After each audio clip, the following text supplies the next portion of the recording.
પાટણ અને સુરેન્દ્રનગરના ખેડૂતોના નસીબ ફૂટ્યા, ખેતરો બન્યા નદી। નર્મદા વિભાગની બેદરકારીના કારણે પાટણ પંથકના ખેતરો પાણી થઈ ગયા છે।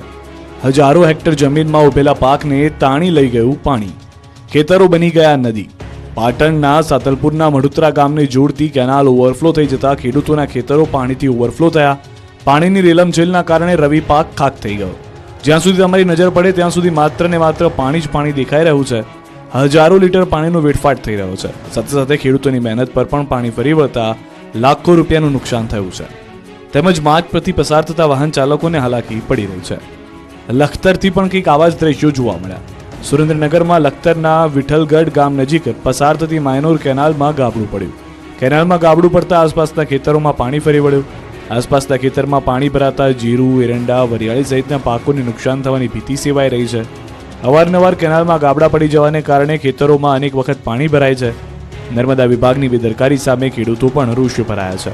તાત્કાલિક કેનાલના સમારકામ અંગે ખેડૂતોએ માંગ કરી છે। જેતપુર પંથકના ખેડૂતો લાલ મરચાની ખેતી કરી થવાના છે લાલ, પાક પર થયો છે અદ્રશ્ય જીવાતનો હુમલો। રાજકોટના જેતપુર પંથકના ખેતરો લાલ ચટાક મરચાથી લાલ થઈ ગયા છે। પરંપરાગત ખેતીથી હટીને આ પંથકના ખેડૂતો લાલ મરચાની ખેતી તરફ વળ્યા છે। ખેડૂતોનું આ સાહસ સફળ થયું છે। જેતપુરના ગામડાઓમાં લાલ ચટાકેદાર તીખા મરચાની મબલખ ખેતી થઈ રહી છે, પરંતુ આ વખતે માવઠાના કારણે પેટલા ગામ સહિતના ગામડાઓમાં મરચાની ખેતીને થોડી ઘણી અસર થઈ છે। એટલે આ વખતે મરચાના ઉત્પાદન પર ફટકો પડ્યો છે, જેથી ખેડૂતોને પણ મહેનતનું ફળ મળશે નહીં, તો લોકોને મરચાના ભાવ તીખા તમતમતા લાગશે। જીભની સાથે ખિસ્સું પણ લાલચોળ થઈ જશે। પેટલા ગામના ખેડૂતોનું કહેવું છે કે મરચાની ખેતીમાં મુશ્કેલી પડી રહી છે। સતત ભેજવાળું વાતાવરણ હોય જેને કારણે મરચાનો ફાલ જે આવવો જોઈએ તે આવતો નથી, અને જે મરચાનો ફાલ આવે છે તો તેમની જે સાઈઝ હોવી જોઈએ એ હોતી નથી અને ખરી જાય છે। આ વખતે મરચાનો જે ફાલ બાંધવો જોઈએ એ આવતો નથી, અને મરચું તૈયાર થાય તે પહેલા ખરી જાય છે, અને મરચું ખરી ગયા બાદ તે કાળું પડી જાય છે। થ્રિપ્સ નામની જીવાતને કારણે ફાલમાં નુકસાન થઈ રહ્યું છે, જેને લઈ ખેડૂતોને 80% જેટલો ફાલ થશે। ખેડૂતે વીઘે 20,000 જેટલો ખર્ચ કર્યો છે, સામે યાર્ડમાં આ વખતે સારા મરચાના 3,000 રૂપિયાના જેટલો ભાવ મળી રહ્યો છે, એટલે ઉત્પાદન ઓછું થવાથી ખેડૂતોને નુકસાની ભોગવવાનો વારો આવશે। રાજકોટની સૌરાષ્ટ્ર યુનિવર્સિટીમાં ઘૂસ્યો દીપડો, લોકોમાં છવાઈ ડરની લહેર, મુકાયું પાંજરું। શહેરની ભાગોળે વાતાવરણમાં દીપડો દેખાયો હતો અને ભૂંડનું મારણ પણ કર્યું હતું, પરંતુ ફોરેસ્ટની ટીમને તે ત્યાંથી હાથ આવ્યો નથી। ત્યાં હવે રાજકોટ શહેરમાં આવેલી સૌરાષ્ટ્ર યુનિવર્સિટી નજીક દીપડો દેખાયાની જાણ થતાં ફોરેસ્ટની ટીમ દોડી ગઈ હતી અને આસપાસના વિસ્તારોમાં સઘન તપાસ કરવામાં આવી હતી, પરંતુ દીપડો આવ્યાના કોઈ અણસાર મળ્યા નહોતા। દીપડો દેખાયાની વાતથી નજીકના રહેણાંક વિસ્તારમાં લોકોમાં ફફડાટ ફેલાઈ ગયો હતો। સૌરાષ્ટ્ર યુનિવર્સિટીના ગેટ નજીક મોડી સાંજે દીપડો દેખાયાની એક નાગરિકે જાણ કરી। યુનિવર્સિટીના ગેટ પાસે દીપડો હોવાની જાણ કરનાર વ્યક્તિએ તેના વાહનના પાછળના ભાગે દીપડાનું પૂંછડું દેખાયું તેવી જાણ કરી, જેથી ફોરેસ્ટ વિભાગનો કાફલો સ્થળ પર દોડી ગયો અને જાણ કરનાર વ્યક્તિ પાસેથી માહિતી મેળવી યુનિવર્સિટી, મુંજકા સહિતના વિસ્તારોમાં સઘન તપાસ કરવામાં આવી। કલાકોની જહેમત બાદ પણ ફોરેસ્ટ વિભાગની દીપડો કે દીપડાના ફૂટપ્રિન્ટ મળ્યા નહોતા। આમ છતાં તપાસ ચાલુ છે। દીપડો દેખાયાની વાત વાયુવેગે ફેલાઈ ગઈ હતી અને યુનિવર્સિટી નજીકની સોસાયટીમાં રહેતા લોકોએ બાળકોને બહાર કાઢવા નહીં તેવા મેસેજ શરૂ કર્યા હતા। દાહોદ દેવગઢ બારિયાના અંતેલા ગામેથી બાળ દીપડાનું રેસ્ક્યુ કરાયું। બાળ દીપડો બીમાર હાલતમાં જોવાતા ગ્રામજનોએ વન વિભાગને જાણ કરી, જે બાદ વનકર્મીઓએ આવી દીપડાને સારવાર અર્થે બામરોલી નર્સરી ખાતે રાખવામાં આવ્યો। દીપડો સ્વસ્થ થતા વન્ય વિસ્તારમાં છોડી દેવાશે।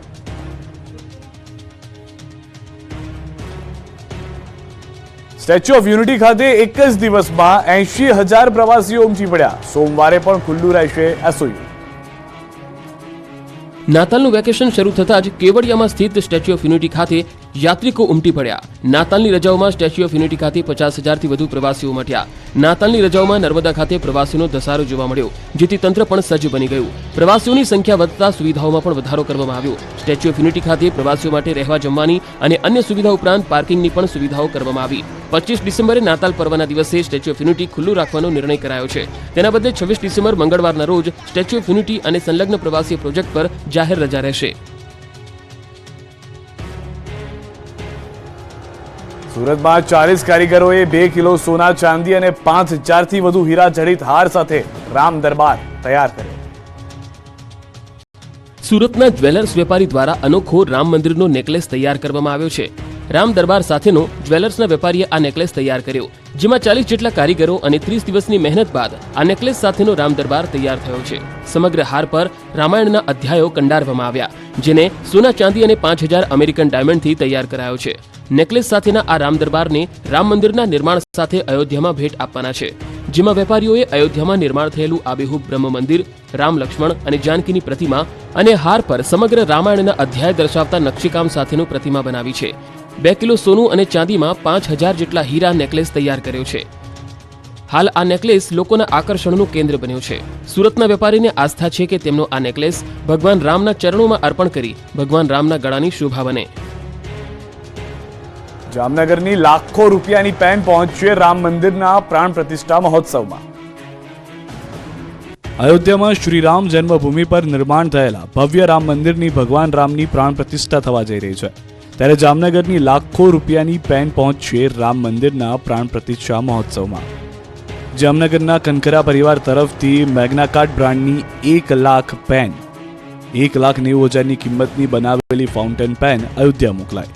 અયોધ્યાના રામ મંદિરની પ્રતિકૃતિ સાથેના સ્ટેન્ડ અને અયોધ્યામાં સ્થાપિત ભગવાન રામની વિશાળ પ્રતિમાની પ્રતિકૃતિ સાથેની ફાઉન્ટેન હનુમાન પેન મોકલવામાં આવી છે. મેગ્નાકાર્ટા બ્રાન્ડની આ ફાઉન્ટેન પેનની કિંમત 1,90,000 છે. પ્રધાનમંત્રી મોદી તથા અનેક સંતો મહંતોની ઉપસ્થિતિમાં શ્રી રામભદ્રાચાર્યજીને આ પેન અર્પણ કરવામાં આવશે. આ પેન માટે ખાસ શ્રી રામના નામ સાથે વિશેષ બોક્સ પણ તૈયાર કરાયું છે. ફાઉન્ટેન પેન સાથે વિશેષ સ્ટેન્ડ તથા શ્રી રામ લખાયેલા પારાની માળા પણ અયોધ્યા મોકલાશે. સુરતમાં રોંગ સાઈડ રાજુઓને સુધારવા માટે શરૂ થઈ અનોખી પહેલ. રોંગ સાઈડ આવતા લોકોને આપ્યા ગુલાબના ફૂલ. સુરતના ઉતાવળિયા રોંગ સાઈડ રાજુઓને સુધારવા માટેની આ અનોખી પહેલ છે. રોંગ સાઈડમાં આવતા લોકોને ટ્રાફિકના નિયમો પાલન કરવાની સમજાવટ સાથે આગેવાનોએ ગાંધીગીરી શરૂ કરી છે. બ્રિજ સિટી તરીકે પણ ઓળખાતા સુરત શહેરના લોકોને સમજાવવા માટે સોશિયલ મીડિયાની એક ટીમ દરરોજ વહેલી સવારે અલગ અલગ જગ્યાએ આવેલા ઓવરબ્રિજ પર ઉતરતો હોય તે જગ્યાએ ઊભા રહે છે. હાથમાં ગુલાબનું ફૂલ તેમજ પોસ્ટરો રાખી રોંગ સાઈડમાં વાહન લઈને આવતા ચાલકોને સમજાવે છે. નમ્રતાથી વાહન ચાલકોને વાળવા માટે સમજાવવામાં આવે છે. અકસ્માતને રોકવા માટેની આ ખાસ ઝુંબેશ શરૂ કરવામાં આવી છે, જેમાં 8 જેટલા લોકોએ શરૂ કરેલી આ ઝુંબેશમાં ધીરે ધીરે લોકો સ્વૈચ્છિક જોડાઈ રહ્યા છે. મધ્યપ્રદેશના ચિત્રકૂટથી 2000 કિલોમીટરનું અંતર કાપી વિદેશીઓ રિક્ષામાં કચ્છના સફેદ રણમાં પહોંચ્યા. મધ્યપ્રદેશના સતના જિલ્લાના ધાર્મિક શહેર ચિત્રકૂટથી કચ્છના ધોરડો સુધીની 2000 કિલોમીટર લાંબુ અંતર કાપી ઓટો રિક્ષા કચ્છ પહોંચી.